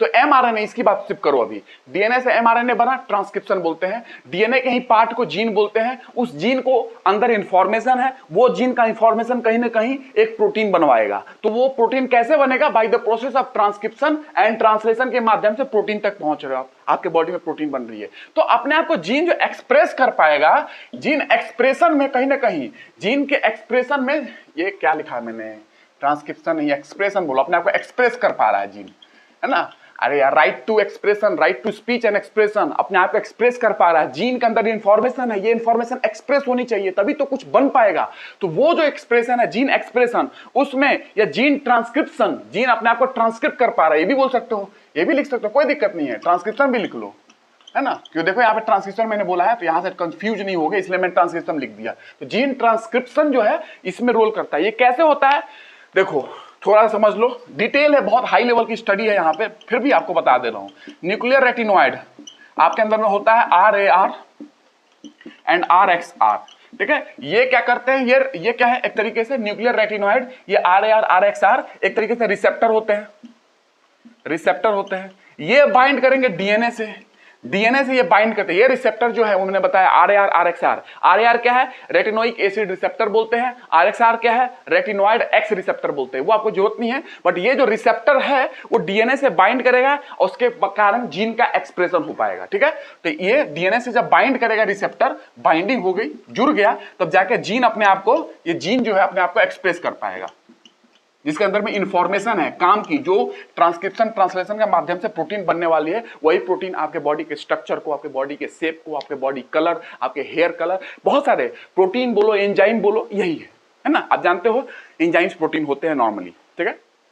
तो ये जीन एक्सप्रेशन हो पाएगा इस तरीके से, ठीक है। तो न्यूक्लियर रेटिनॉइड ये है, रिसेप्टर्स जो है वो डीएनए से जुड़ेंगे, और जब डीएनए से जुड़ेंगे तब जाके जीन अपने आप को एक्सप्रेस कर पाता है, ठीक है। तो आपको ध्यान रखना है इस तरीके से। जीन ट्रांसक्रिप्शन में हल्का सा मैंने बता दिया, कभी भी आ सकता है, बेसिक चीजें आपको डिटेल में इसके अंदर जाके मैं बताने लगूं तो हाई लेवल हो जाएगी, वो जरूरत नहीं है, लेकिन इतना तो आपको जानना चाहिए ना। ट्रांसक्रिप्शन ट्रांसलेशन तो बड़ी चीज नहीं है, ये तो बच्चे भी जानते हैं 10वीं 11वीं के। तो ये हो गया। और ये सब चीजें नहीं समझोगे तो फिर क्या ह्यूमन जीनोम प्रोजेक्ट है, ह्यूमन जीनोम प्रोजेक्ट कैसे समझोगे, ये सब चीजें समझना जरूरी है। डीएनए मैंने इसलिए समझाया अच्छे से, डीएनए के लेक्चर आ चुकी है। आरएनए, एमआरएनए, टीआरएनए पे मैं आपसे बात करूंगा, थोड़ा सा बताऊंगा आपको, ठीक है। वैसे भी मैंने जब मैंने राइबोसोम पढ़ाया तो उसमें भी डिस्कशन की है, एमआरएनए, टीआरएनए, आरएनए, राइबोसोम के समय, तो आप देख सकते हो उसको, ठीक है। जीन ट्रांसक्रिप्शन में हेल्प कर रहा है। उसके बाद बात करें इम्यूनिटी में कैसे हेल्प कर रहा है। इम्यूनिटी में कैसे हेल्प कर रहा है, vitamin A increases cell differentiation. Vitamin A जो है क्या इंक्रीज करता है, इंक्रीजेस सेल का डिफरेंशिएशन। मतलब क्या है समझाता हूं, है ना। इम्यूनिटी की बात कर रहा हूं, इम्यूनिटी में कैसे हेल्प करता है ना, उस जो मैंने कुछ पॉइंट बताए हैं फंक्शन में, उसको मैं थोड़ा एक्सप्लेन कर दे रहा हूं। तो vitamin A increases cell differentiation, मतलब प्रोड्यूस सेल, ये सेल प्रोड्यूस करता है, मतलब सेल डिफरेंशिएशन हो रहा है, प्रोड्यूस सेल प्रोड्यूस करता है कोशिकाओं को जो कि इन्वॉल्व होते हैं, संलग्न होते हैं, involve in specific defence mechanism. Specific defence mechanism, जो इम्यूनिटी की बात मैंने की थी आपसे, जो कि लिम्फोसाइट्स तरह यूज कर सकते हो, लिम्फोसाइट्स। अभी इतना ध्यान रखना, लिम्फोसाइट्स, ठीक है, स्पेसिफिक डिफेंस मैकेनिज्म में। And non specific immunological defence या नॉन स्पेसिफिक डिफेंस मैकेनिज्म, उसमें जो कोशिका होती है। And non specific defence mechanism, है ना, उसमें जो कोशिका होती है, जैसे कि आपसे बात करूं, जैसे स्किन है या म्यूकोसल सरफेस है, म्यूकोसा होती है, उसकी सरफेस होती है, वो भी कहीं ना कहीं आपको पैथोजन से बचाती है। तो दो प्रकार के डिफेंस मैकेनिज्म होते हैं, दो प्रकार के डिफेंस मैकेनिज्म होता है, नॉन स्पेसिफिक एंड स्पेसिफिक। तो नॉन स्पेसिफिक वाले में भी बहुत सारी चीज है, जैसे कि आपका स्किन है, स्किन पहला तो यही लड़ेगा ना, किसी भी पैथोजन आएगा तो पहले इससे लड़ना पड़ेगा। जैसे कि बॉर्डर सिक्योरिटी फोर्स में पहला लड़ना पड़ता है, बॉर्डर पे जो फोर्स है, अगर कोई घुसपैठिया आ रहा है, उसी तरीके से यहाँ पे पहले पैथोजन को, बैक्टीरिया, वायरस को पहले आपके स्किन से लड़ना है। फिर उसके बाद अंदर चला गया तो म्यूकोसल सरफेस है, म्यूकोसा के अंदर ट्रैप हो जाएगा। म्यूकोसा होते हैं, स्लाइमी सब्सटेंस होते हैं, उसके अंदर वो ट्रैप हो जाएगा, है ना, तो वो वहां पे लड़ेगा। फिर जब घुसते घुसते ब्लड में घुस जाएगा, जब ब्लड में घुस जाएगा तब जाके आपका स्पेसिफिक डिफेंस मैकेनिज्म के थ्रू लिम्फोसाइट्स लड़ेंगे, बी लिम्फोसाइट, टी लिम्फोसाइट्स, वो लड़ते हैं। तो पहले तो अभी लड़ो, बाइल एसिड है, लाइसोजाइम है, ये सब आपको ध्यान रखना है। एचसीएल है बॉडी के अंदर, स्किन है, म्यूकोसल सरफेस है, ये नॉन स्पेसिफिक वाले हैं। तो इसमें म्यूकोसल सरफेस में ये सारी चीज जो सेल प्रोडक्शन है उसमें हेल्प करता है विटामिन ए, ठीक है, ये नॉन स्पेसिफिक में। और स्पेसिफिक में लिम्फोसाइट्स है, lymphocyte cell, B lymphocyte, T lymphocyte, specific वाले में उसमें उसकी प्रोडक्शन को बढ़ाना है, विटामिन ए बढ़ाता है, ठीक है। तो ये आप समझ सकते हो कैसे इम्यूनिटी में प्रतिरोधक क्षमता जो शरीर की उसमें कैसे हेल्प करता है विटामिन ए। सेल प्रोडक्शन में काम कर रहा है, जो कि इन्वॉल्व है हमारे डिफेंस मैकेनिज्म में, ठीक है ना। जैसे लिम्फोसाइट्स हो गया स्पेसिफिक वाले में, और म्यूकोसल सरफेस हो गया, म्यूकोसा का सरफेस शरीर के अंदर, उसकी बात मैं आपको कर दूंगा म्यूकोसा क्या होती है, बट आप समझ सकते हो कि म्यूकस मेम्ब्रेन जो होती है, म्यूकस मेम्ब्रेन, वो म्यूकस सिक्रेट करती है, स्लाइमी सब्सटेंस होते हैं, चिपचिपे सब्सटेंस। तो मान लो कुछ घुसा, उसी में फंस जाएगा, ट्रैप हो जाएगा, है ना, स्लाइमी है, कुछ चिपचिपा सब्सटेंस है। तो ये हो गया। अब उसके बाद बात करते हैं आपसे कि डाइटरी सोर्स क्या है, ठीक है ना। हो गया, इतना आप समझ गए, हर पॉइंट को एक्सप्लेन करना कोई जरूरी नहीं है, विटामिन पढ़ रहे हैं ना, इसलिए मैंने मेन पॉइंट बता दिया आपको। डाइट बाकी आप समझ भी रहे हो, है ना। डाइटरी सोर्स क्या है, कहां कहां से विटामिन आपको ये मिल जाएगा, आपको ध्यान रखना है कहां कहां से मिलेगा ये विटामिन है। लीवर से, स्वीट पोटैटो, शकरकंद, है ना, चिकन या मीट बोल दो, मीट से, फिश से, cod liver oil, shark liver oil, ठीक है। उसके बाद पपाया है, गुआवा है, वाटरमेलन है, मैंगो है, कैबेज है, बंद गोभी सब्जियों में देख लो, कैबेज हो गया, स्पिनच पालक हो गया, घी हो गया, मिल्क हो गया, एग हो गया, अंडा हो गया, चीज हो गया, ठीक है। ये सब चीज आपको ध्यान रखना है, सारे सोर्स है, लीवर, स्वीट पोटैटो, ये सारे विटामिन ए के सोर्स आपको ध्यान रखना है। एवोकाडो हो गया, ये फल होता है ना एवोकाडो, देखा होगा आपने, इतना छोटा होता है रंगीन कलर में, एवोकाडो हो गया। ब्रोकली हो गया, ब्रोकली खाते हैं लोग, गोभी परिवार का होता है ये। केल हो गया, कोलराबी, ये सारे चीज क्या है, एक तो विटामिन ए का सोर्स है। स्क्वैश हो गया, एक कॉर्न हो गया, ठीक है। तो ये सारे चीज विटामिन ए के सोर्सेस है, आपको ध्यान रखना है। मार्जरीन का नाम सुना होगा आपने, ये विटामिन ए के सोर्सेस है आपके पास, ठीक है, ये आपको ध्यान रखना है। ये विटामिन ए के सोर्सेस है, ये सारे विटामिन ए के सोर्स आपको ध्यान रखना है, ठीक है। तो मार्जिनिन ये सब आपके विटामिन ए के सोर्स, पीचेस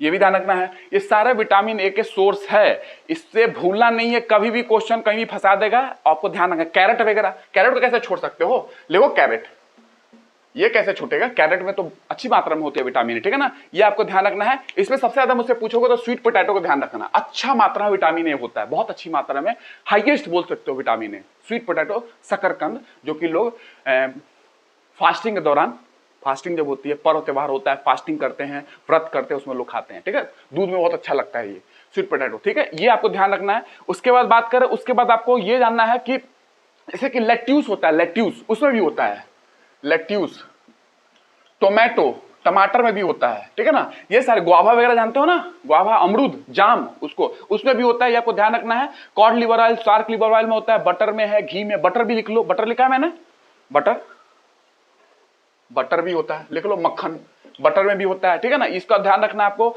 उसके बाद आपको ये सारे, ऑरेंज, कभी ऑरेंज आ जाए उसमें भी बता देना, ऑरेंज में भी होता है, संतरा में, ऑरेंज में भी है, ठीक है, ये सारे डाइटरी सोर्स है, आपको ध्यान रखना है। तो इसको मैं एक लाइन में बता दूं, ऑल द येलो कलर, जो भी येलो कलर के सोर्स होते हैं, येलो कलर के फ्रूट है, वेजिटेबल है, सब्जी है, पीला कलर का या डार्क ग्रीन कलर का, डार्क ग्रीन कलर का वेजिटेबल है, सब्जियां होती हैं, उनमें विटामिन ए अच्छी मात्रा में होते हैं, ये विटामिन ए के अच्छे स्रोत होते हैं, ठीक है, ये आपको ध्यान रखना है, ठीक है। ये सोर्सेज मैंने बात कर ली विटामिन ए के बारे में, ठीक है, चलते हैं आगे।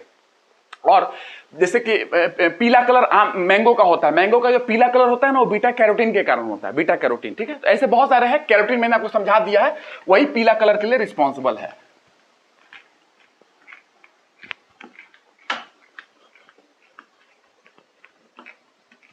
ठीक है, सोर्सेज हो गए। अब आ जाओ, सोर्स समझ लिया, फंक्शन समझ लिया, बेनिफिट समझ लिया, अब एक बचा कि भाई इसकी कमी हो जाएगी तो डिफिशियंसी से क्या हो जाएगा, रोग, है ना, इसकी रोग क्या हो जाएगी, इसकी अगर कमी हो गई शरीर में, तो आ जाते हैं कमी समझते हैं अब इसकी, ठीक है, इसकी डेफिशिएंसी से होने वाला क्या क्या हो सकता है आपको समझना है। चलो तो डेफिशिएंसी की बात करते हैं। डेफिशिएंसी, कमी हो गई विटामिन ए की शरीर में, तो उसकी बात क्या हो जाएगी, तो देखो इसमें हो जाएगा जर्बथैल्मिया, बात करूंगा इसको, जेरोप्थेल्मिया, जेरोप्थेल्मिया हो जाएगा, ठीक है, ये हो जाएगी। उसके बाद बात करें नाइट ब्लाइंडनेस, नाइट ब्लाइंडनेस, निक्टेलोपिया इसको बोलते हैं, मैंने लिख दिया था। उसके बाद बात करें केराटिन प्रोटीन का डिपोजिशन होता है, केराटोमलेशिया, केराटोमलेशिया, डर्मेटोसिस, टोड स्किन, बताता हूं इसको। तो केराटिन प्रोटीन कहीं जो होती है ना, वो डिपॉजिट हो जाती है, तो टोड स्किन मतलब हार्ड हो जाएगी, आपकी स्किन हार्ड हो जाएगी। टोड होता है ना, टोड आपने सुना होगा, जो मेढक होती है उसके बच्चे को टोड बोलते हैं, है ना, तो वो फिर बाद में जाके मेढक बनता है, फ्रॉग बनता है, तो टोड स्किन हो जाएगा। टोड स्किन का मतलब ये है कि कहीं ना कहीं bumps on the arm, arm पे छोटे छोटे ऐसा लगा पिंपल नुमा फोड़ा हो जाता है ना, फोड़े फोड़े हो जाते हैं, आर्म पे बम्स हो जाएंगे, नीज पे, एल्बो पे छोटे छोटे फोड़े हो जाएंगे, और ये हार्ड हो जाएगी स्किन, आपका टोड स्किन बोलते हैं, हार्ड हो जाएगी, सख्त हो जाएगी आपकी स्किन, ठीक है, आपको ध्यान रखना है। एक्सेसिव ड्राई हो जाएगी, रिंकलिंग हो जाएगी स्किन की, झुर्रियां पड़ जाएंगी, स्केलिंग हो जाएगा स्किन का, ड्राई हो जाएगा, बम्स हो जाएंगे, उसके ऊपर छोटे छोटे ऐसा लगा पिंपल हो गया बड़ा बड़ा, ठीक है ना, जैसे उसको बोलते हैं टोड स्किन, ठीक है। तो ये केराटोमलेशिया से रिलेटेड है, आपको ध्यान रखना है। उसके बाद बात कर रहा हूं आपको, तो impairment of respiratory and urogenital tract, impairment सब इससे रिलेटेड है। इंपेयरमेंट ऑफ रेस्पिरेटरी, आप जानते हो रेस्पिरेशन से रिलेटेड, श्वसन, रेस्पिरेटरी एंड यूरोजेनाइटल ट्रैक्ट, ठीक है ना, रेस्पिरेटरी, ठीक है, यूरोजेनाइटल ट्रैक्ट जो आपका है, और उससे रिलेटेड आपकी ये प्रॉब्लम हो रही है, मतलब कि रेस्पिरेटरी हो गया और यूरोजेनाइटल ट्रैक्ट, एपिथीलिया जो होते हैं, जो वहां पे एपिथेलियल सेल्स होते हैं, उनकी इंपेयरमेंट हो जाती है अगर डेफिशिएंसी हो जाएगी। रेस्पिरेटरी मतलब रेस्पिरेशन से रिलेटेड, यूरोजेनाइटल ट्रैक्ट मतलब कि यूरिन जो होती है ना, यूरिन और जेनाइटल एरिया जो होती है, ओवरी, टेस्टिस, ये सारे जो एरिया होती है, उसकी इंपेयरमेंट हो जाती है उनकी एपिथीलिया की, उनकी सेल्स की, ठीक है, आपको ध्यान रख सकते हो। एपिथेलियल सेल्स होते हैं, एपिथेलियल टिश्यू होते हैं, इनकी बात मैं करूंगा, उनकी इंपेयरमेंट हो जा रही है कहां पे, रेस्पिरेटरी, लंग से रिलेटेड, और यूरोजेनाइटल ट्रैक्ट जो होती है यूरोजेनाइटल मतलब यूरिन से रिलेटेड, जेनाइटल एरिया जो होती है आपके पास, जहां पे आप समझ सकते हो कि जहां पे आपका वेजाइना, सर्विक्स, यूट्रस, ये सारे रिलेटेड जो एरिया होती है, मेल में बात कर लोगे तो आप समझ रहे हो मेल में कहाँ जाना पड़ेगा, ठीक है। तो वो सारी चीजों से रिलेटेड इंपेयरमेंट हो जाती है, ठीक है, ये आपको ध्यान रखना है। अब आगे चलते हैं हम लोग। स्टंटेड ग्रोथ, आपकी ग्रोथ रुक सकती है इसकी कमी होगी तो, ठीक है, ग्रोथ आपकी जो है वो रुक जाएगी, स्टंटेड ग्रोथ। और आगे चलते हैं, आगे आपको क्या समझना है। अब इसमें आपको जेरप्थेल्मिया की बात करता हूं मैं, जेरप्थेल्मिया। तो जेरप्थेल्मिया का मतलब क्या होता है, ये आपको मैं एक लाइन में बता दूं तो ड्राई स्किन हो जाएगी, ड्राई आई हो जाएगी, ड्राई आई लिड हो जाएगी, ये सारी चीजें होने लगती है जेरप्थेल्मिया में, ठीक है। लेकिन इसमें भी दो प्रकार होते हैं, मेडिकल लेवल में अगर जाओगे तो दो प्रकार के जेरप्थेल्मिया नॉर्मली आपको मिल जाएंगी, वो आपको उतना नहीं पढ़ना है, फिर भी मैं आपको नाम बता देता हूं। कंजंक्टिवल जेरोसिस, कंजंक्टिवल जेरोसिस और कॉर्नियल जेरोसिस।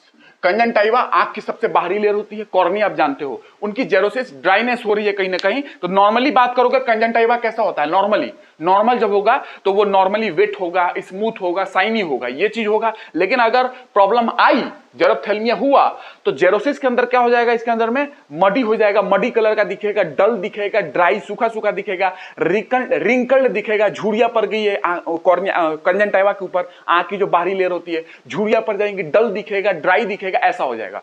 उसी तरीके से कॉर्नियल जेरोसिस में क्या होता है, नॉर्मली कॉर्निया बात करोगे तो नॉर्मली वेट है, स्मूथ है, साइनी है, ये आपको ध्यान रखना है। लेकिन अगर ये हुआ, जेरप्थेल्मिया हुआ, तो ये कहीं ना कहीं ड्राई हो जाएगा, सूखा हो जाएगा, डल हो जाएगा, डल दिखेगा, ओपेक हो जाएगा। एक होता है ट्रांसपेरेंट, लाइट पार कर गई, एक होता है ओपेक, लाइट आई नहीं पार कर पाई, ओपेक है, दीवार की तरह लाइट पार नहीं कर पा रहा है, यहीं पे ओपेक हो गया। ये सारी चीजें आपको ध्यान रखना है, ये हो जाएगी इसमें आपको। उसके बाद बात करें, उसके बाद इनिशियल सिम्टम्स, अगर जेरप्थेल्मिया की बात करें तो शुरुआत में इनिशियल सिम्टम्स, इसमें भी नाइट ब्लाइंडनेस होने लगती है। इनिशियल सिम्टम्स बात करो, अगर ट्रीट नहीं किया गया, इसको ठीक नहीं किया गया, तो नाइट ब्लाइंडनेस, आपको ब्लाइंडनेस हो सकती है, इनफैक्ट ब्लाइंडनेस हो सकता है, नाइट ब्लाइंडनेस छोड़ दो, ब्लाइंडनेस हो सकता है आपको, ठीक है ना, ये ध्यान रखना। ब्लाइंडनेस, अंधापन हो सकता है अगर ट्रीट नहीं किया गया इसको, ठीक है, ये आपको ध्यान रखना है। उसके बाद बाइटॉट्स स्पॉट हो जाते हैं। बाइटॉट्स स्पॉट अगर बात करें डेफिशिएंसी में तो इसी में आती है, बाइटॉट्स स्पॉट विटामिन ए की डिफिशियंसी में आती है। बाइटॉट्स स्पॉट में क्या होते हैं, जब नाइट ब्लाइंडनेस होगी उससे बाद आपको बाइटॉट्स स्पॉट भी हो जाते हैं। इसका मतलब क्या है, केराटिन प्रोटीन जो होता है, केराटिन प्रोटीन वो डिपॉजिट हो जाता है। कहां पे डिपॉजिट होता है, कंजंक्टिवा, जो कंजंक्टिवा बाहरी लेयर है आंख की, वहां पे केराटिन प्रोटीन का डिपोजिशन हो जाएगा, उसको बोलते हैं बाइटॉट स्पॉट। मतलब क्या है, विथ व्हाइट पैच, एक सफेद कलर का पैच आपको दिखेगा, कहां पे, आंख में, कंजंक्टिवा के कॉर्नर में दिखेगा सफेद पैच, स्पॉट नुमा, उसको बाइटॉट स्पॉट बोलते हैं, ठीक है, ये आपको ध्यान रखना है। तो ये चीजें, white patch occur in outer corner of the conjunctiva, conjunctiva के आउटर कॉर्नर में व्हाइट पैच दिखेगा, केराटिन प्रोटीन का डिपोजिशन वहां पे हो जाता है, इसको बाइटॉट्स स्पॉट के नाम से जाना जाता है, ये ध्यान रखना, ठीक है। तो नाइट ब्लाइंडनेस इसी से एसोसिएटेड है, बाइटॉट्स स्पॉट, ये आपको ध्यान रखना है, ठीक है। तो ये चीजें आपको नॉर्मली ध्यान रखनी है। उसके बाद बात करें फॉलिक्यूलर हाइपर केराटोसिस, ये भी एक होता है, लिख सकते हो डेफिशिएंसी से, फॉलिक्यूलर हाइपर केराटोसिस। ये क्या है, आपके हेयर फॉलिकल होता है ना, हेयर फॉलिकल होता है, आपने सुना होगा, है ना, अच्छे से बनाओ,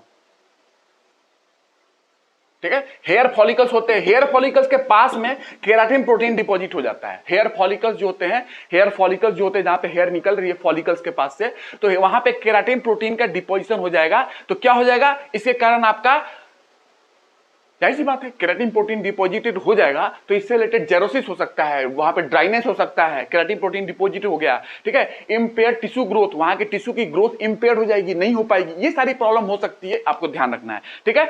बीटा कैरोटीन अगर एक्सेस में ले लिया, अगर बीटा कैरोटीन, ये तो डेफिशिएंसी के कारण है, अगर बीटा कैरोटीन आपने एक्सेस ले लिया तो उसको मतलब बोल रहे हैं कि हाइपर विटामिनोसिस हो रहा है, विटामिन आपने ज्यादा ले लिया, तो इसको क्या होगा, इसको समझा देता हूं। ये डेफिशिएंसी से रिलेटेड है सारा, आपको ध्यान रखना है, ठीक है। इसमें मैं और कुछ बता दूं कि आपको, इसमें एक चीज और मैं समझा सकता हूं, अगर आप इजाजत दे तो। जेरप्थेल्मिया की बात करें तो इसको और अच्छे से समझ लो। इसमें क्या होता है, ड्राई स्किन, ड्राई क्यों हो जाता है आंख हमारा, क्योंकि विटामिन ए का डिसऑर्डर है, ये डेफिशिएंसी होगी तो जेरप्थेल्मिया होगा।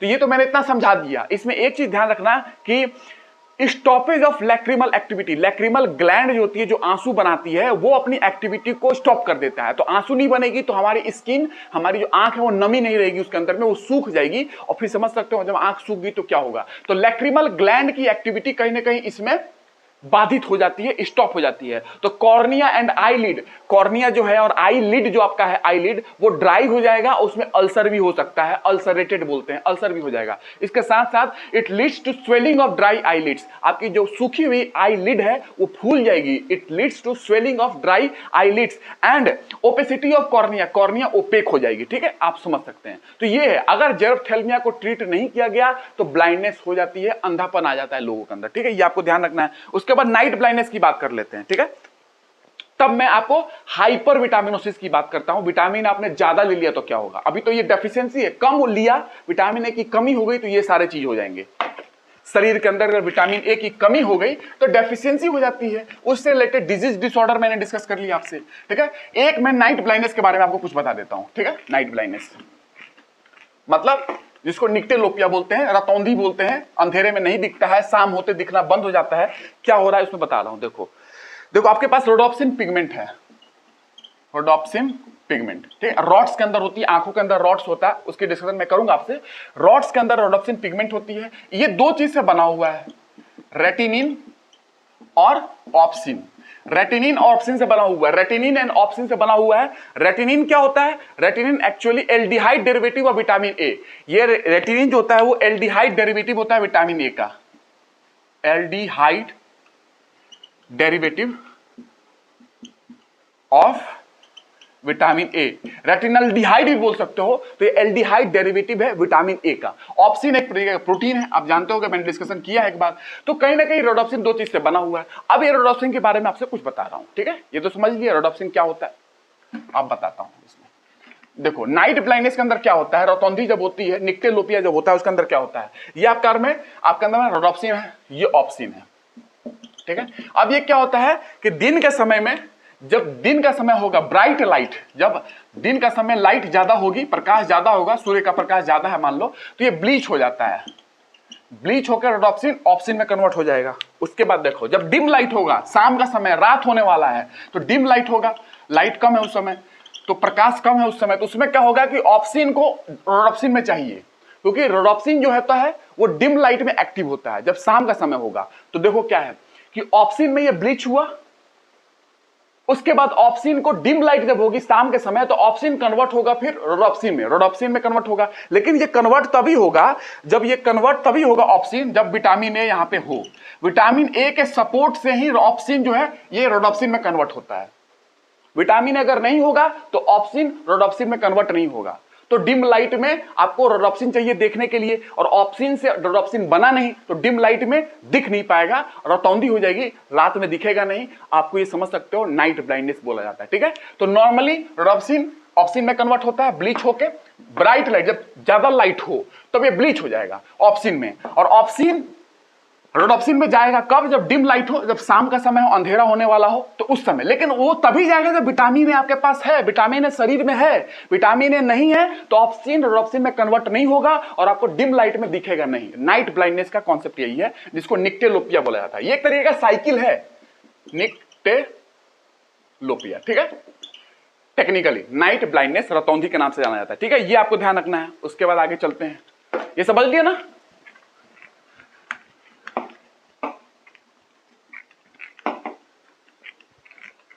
अगर आपने ज्यादा ले लिया, मान लो कि हाइपर विटामिनोसिस हो गया, आपने हाइपर ज्यादा ले लिया विटामिन ए को, हाइपर विटामिनोसिस हो गया किसका, विटामिन ए का।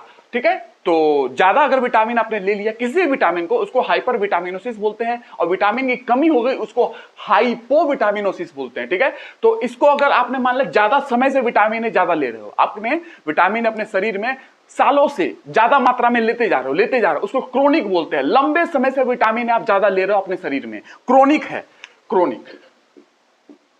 तो क्या होगा, लंबे समय से ले रहे हो तो क्या होगा, अगर आप थोड़े समय से ही, कुछ ही दिनों से आप विटामिन अपने शरीर में ज्यादा ले रहे हो, थोड़े समय से ही विटामिन ए अपने शरीर में आप ज्यादा मात्रा में ले रहे हो, उसको एक्यूट बोलते हैं। तो लंबे समय से ले रहे हो तो क्या क्या दिक्कत होगी, लीवर डैमेज हो जाएगी, लीवर डैमेज, ये देख लो, ज्यादा विटामिन लेने का क्या दिक्कत है, डेथ ही हो जाती है भैया। विटामिन ज्यादा ले लोगे डेथ भी हो जाती है लोगों की, ठीक है।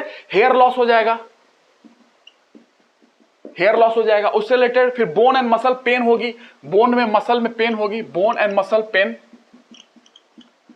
ये सारा जब लंबे समय से आप ले रहे हो विटामिन ए को, ज्यादा वो हो जाएगी, उसके कारण लॉस ऑफ एपेटाइट, भूख नहीं लगेगा, लॉस ऑफ एपेटाइट, कुछ भी खाने का मन नहीं करेगा, लॉस ऑफ एपेटाइट हो जाएगी, भूख लगना बंद हो जाएगा, ड्राई स्किन हो जाएगी, स्किन आपकी ड्राई हो जाएगी, ड्राई स्किन है ना। म्यूकस मेम्ब्रेन भी ड्राई हो जाएगी, म्यूकस है ना, म्यूकस सिक्रीशन जो मैंने आपको बात की थी, तो म्यूकस मेम्ब्रेन भी ड्राई हो जाएगी। हेमोरेज हो सकता है, हेमोरेज, हेमोरेज का मतलब क्या होता है, excessive blood loss, blood loss ज्यादा हो जाएगा एकदम से, हेमोरेज बोलते हैं, एक्सेसिव ब्लड लॉस। कॉमा हो सकता है, लोगों को कॉमा हो जाता है, कॉमा में चले जाते हैं, ज्यादा आपने अगर ले लिया तो, लंबे समय से ले रहे हो तो, थोड़े समय से ज्यादा ले रहे हो तो हेडक होगा, हेडक होता है लोगों को, डिजीनेस आ जाता है, चक्कर चक्कर धुंधलापन, डिजीनेस होने लगती है, मसल कॉन्ट्रैक्शन, मसल ज्यादा कॉन्ट्रैक्ट करने लगेगी, है ना, मसल कॉन्ट्रैक्शन होने लगती हैं। गैस्ट्रो इंटेस्टिनल अपसेट्स हो जाते हैं, गैस्ट्रो इंटेस्टिनल जो आपका क्या कहते हैं, अपसेट्स हो जाते हैं। नौसिया हो सकती है, नौसिया मतलब वोमिटिंग आने की फीलिंग, उल्टी आने की फीलिंग, जी में चलाना, ऐसी कुछ फीलिंग्स होने लगती हैं जब आप एक्यूट में हो, मतलब विटामिन ए अभी कुछ ही समय से आप अपने शरीर में ज्यादा लेना स्टार्ट की हो, ठीक है, तो वो हो जाएगी। लंबे समय से ले रहे हो तो देख लो ये होगा। तो ये हाइपर विटामिनोसिस, जब आप किसी भी विटामिन को ज्यादा लेते हैं तो ये कारण है। मैंने ये विटामिन ए का बता दिया आपको, ठीक है।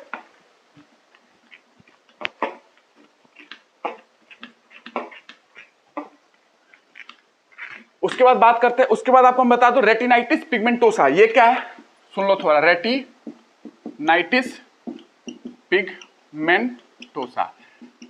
आइटिस जहां होता है उसको मैंने बताया था, आइटिस जहां लगा रहा है उसको बोलते हैं इन्फ्लामेशन।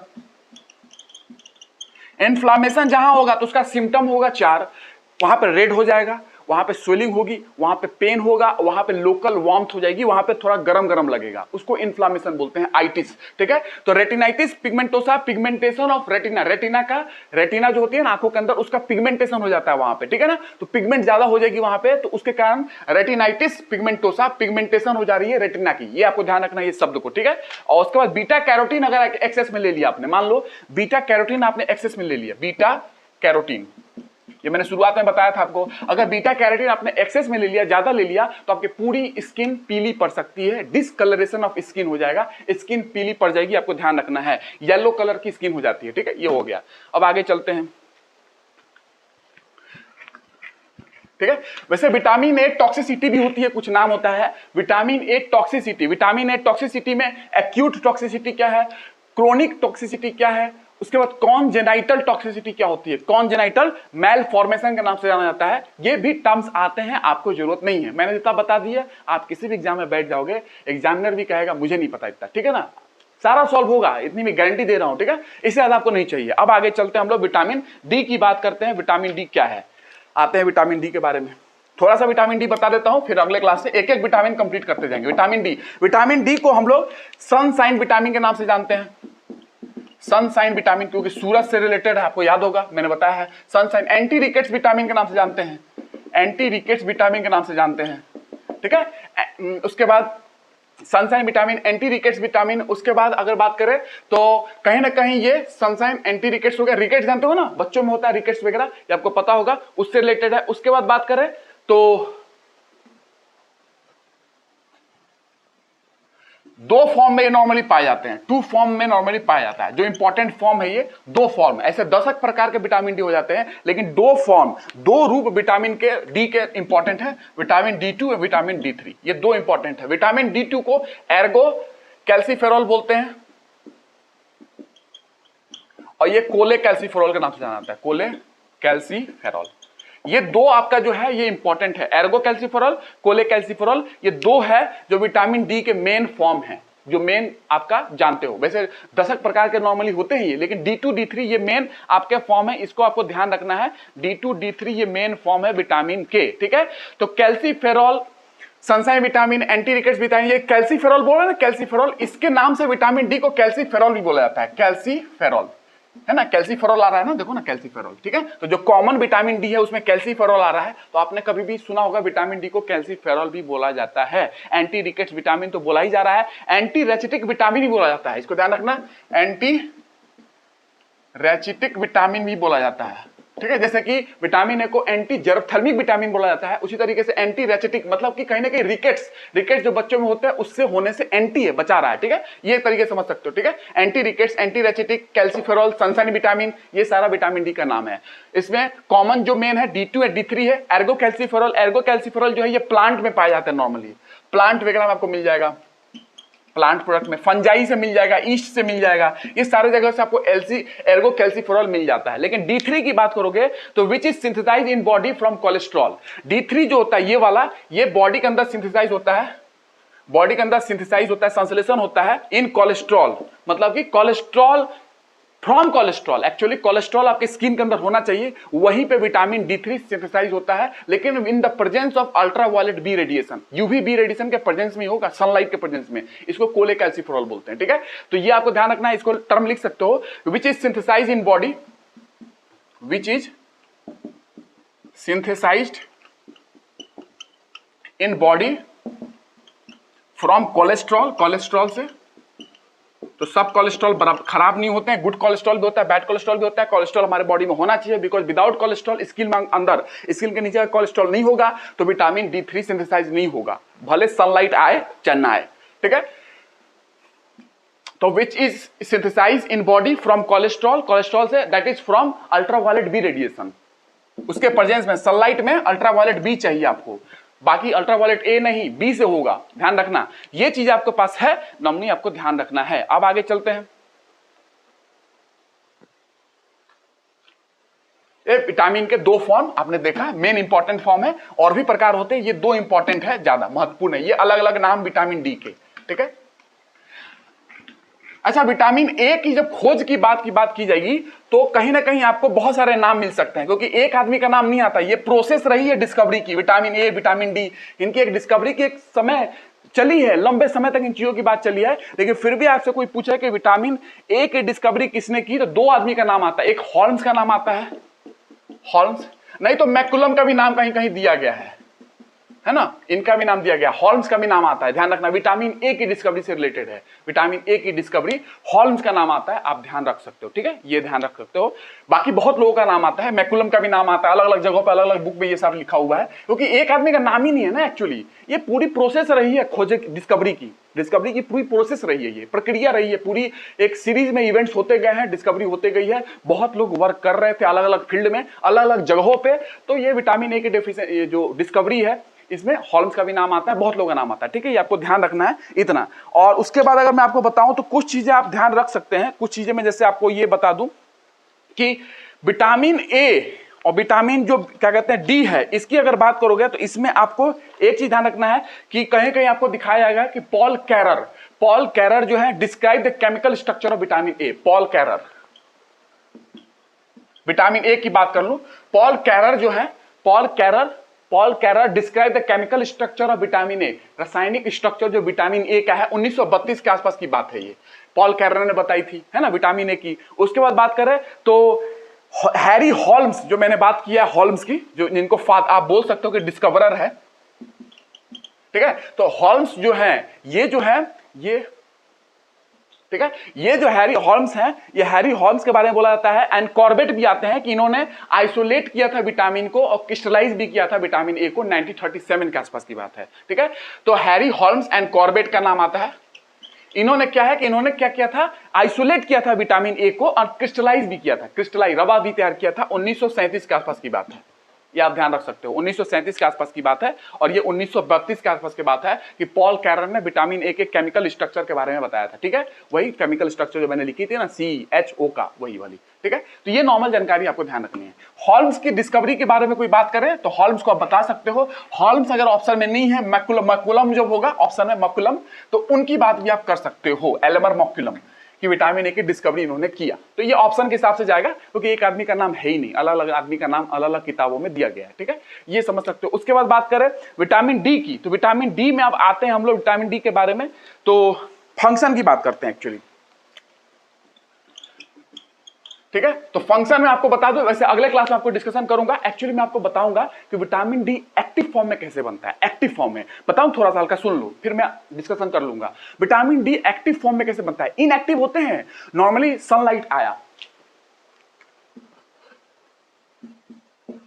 ठीक है ना, ये सनलाइट आया आपके शरीर में, ठीक है, सनलाइट आई, स्किन पे पड़ी, स्किन पे पड़ सकती है। स्किन पे जब सनलाइट पड़ती है तो एक्चुअली क्या होता है कि हमारे शरीर में स्किन में जब सनलाइट पड़ती है, मतलब अल्ट्रावायलेट बी रेडिएशन की बात कर रहा हूं, तो जब ultraviolet B radiation touches the skin, UVB radiation, UVB radiation जब आपके स्किन को टच करता है तो क्या होता है कि विटामिन डी वहां पे सेवन कौन सा फॉर्म है याद करो, मैंने लिपिड में बताया था, लिपिड में याद करो, लिपिड में मैंने बताया था 7 हाइड्रो कोलेस्ट्रॉल के फॉर्म में होता है।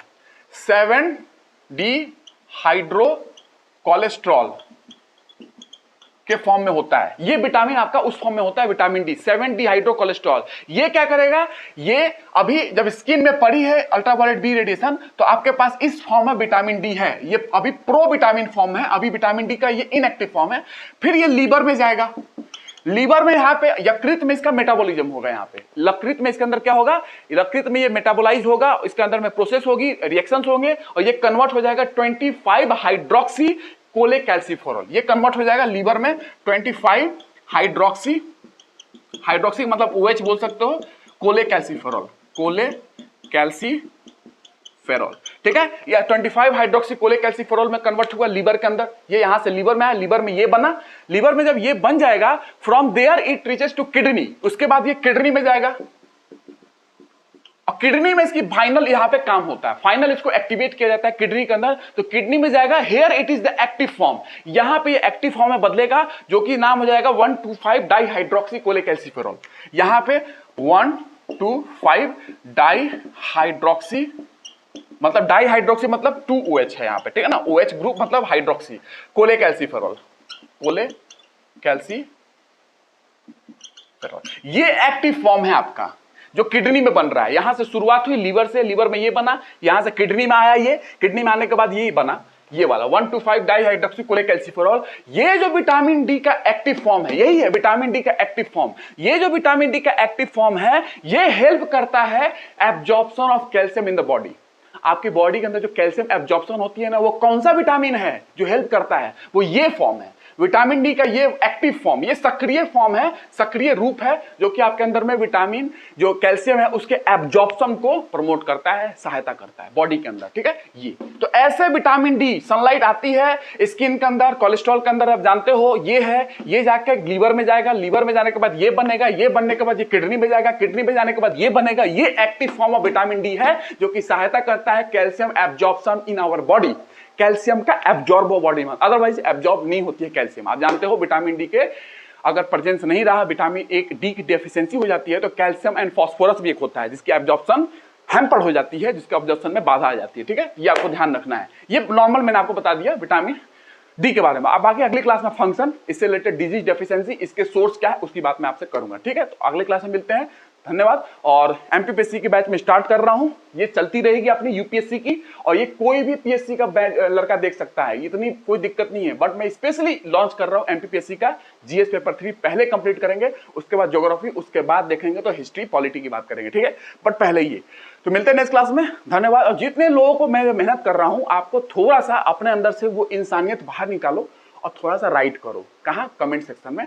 फीलिंग कैसे आ रही है अपने अंदर की, वो बस इतना कर सकते हो ना। आज के 12 साल पहले जब हम लोग पढ़ते थे ना, 10 साल पहले जब मैंने पढ़ाई की, 8 साल पहले, जो बहुत मेहनत करके पढ़ना पड़ रहा था, ये इतना आसान नहीं था कि यूट्यूब के माध्यम से सारी चीज पढ़ लिया जाए। तो बहुत बुक्स, बहुत सारे रिसोर्सेज के माध्यम से हम लोगों ने पढ़ाई की, लेकिन अब तो आसान हो चुका है। जो चीज मैं दे रहा हूं आपको समझ में आना चाहिए। अगर मैं अपने आप से बोलूंगा तो लगेगा कि सर अपने आप बारे में अच्छा बोल रहे हैं। आपको ये सेलेक्ट करना है कि मैं क्या पढ़ा रहा हूं, आपको कैसा लग रहा है, दुनिया में क्या चल रही है, ठीक है ना। ये आपको समझना है। आप इतने समझदार हैं, यूपीएससी की तैयारी कर रहे हैं, पीएससी की तैयारी कर रहे हैं, आपको समझ में आ रही है कि मैं आपको क्या पढ़ा रहा हूं, ठीक है।